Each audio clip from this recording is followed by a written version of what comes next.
Par voie de communiqué, le procureur de la République informe la presse de l'ouverture d'une enquête du chef de tentative de meurtre sur personne dépositaire de l'autorité publique. Dans ce document, on peut lire, je cite, « Les premiers actes d'enquête des gendarmes mobiles en position de repos et venant de la Tantouta circulent au moyen d'un véhicule de location en direction de Nouméa. » Quelques lignes plus tard, nous pouvons lire « Le véhicule des gendarmes est délibérément percuté par l'arrière par un véhicule de type pick-up. » Une version qui s'oppose à celle des témoins présents sur place au moment des faits.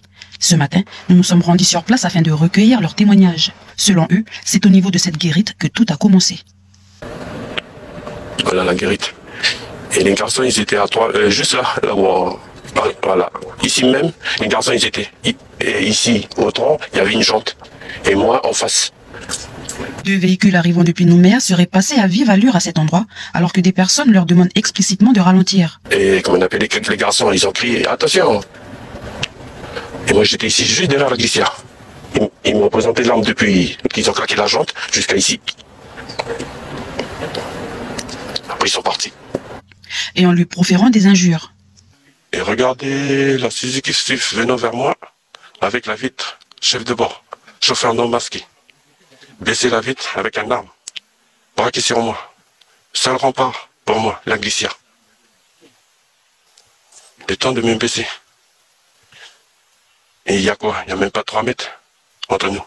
Si vous voulez, ils s'arrêtent, ils me tirent dessus. Ils ont continué en disant, tu veux quoi, fils de, hein? Tu veux quoi, fils de?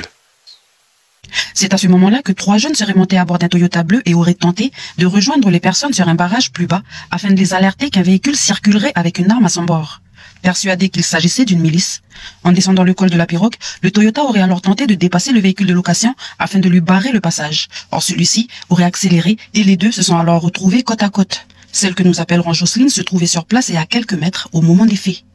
Moi j'étais là, j'étais en train d'enlever le drapeau sur une mimosa, comme j'avais accroché un drapeau, comme ils avaient dit que les bergers avaient passé.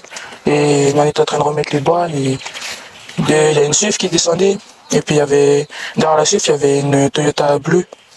Et puis à l'intérieur, il y avait des cousins qui nous ont crié sortez, puis ils ont fait monter la voiture. Et puis moi sur le coup, j'ai pas bougé. Et puis parce que j'ai pas capté pourquoi il dit ça. Et après ils ont voulu barrer la route de la Swift, mais du coup la Swift elle a accéléré, puis après ils se sont arrêtés côte à côte devant moi, puis après la Swift a commencé à tirer des balles vers la Toyota avec un petit, je sais pas si c'est un pistolet ou un revolver, puis ils tiraient comme ça pour viser la Toyota. Il y avait pas d'échange de tir, il y avait que la Swift, le chef de bord de la Swift qui tirait vers la Toyota. En ce qui concerne les 2 blessés, l'un d'eux a été opéré et est maintenant en chambre. Le deuxième est toujours en réanimation. Contacté, le Haut Commissariat dit ne pas avoir de commentaires sur ce type de sujet.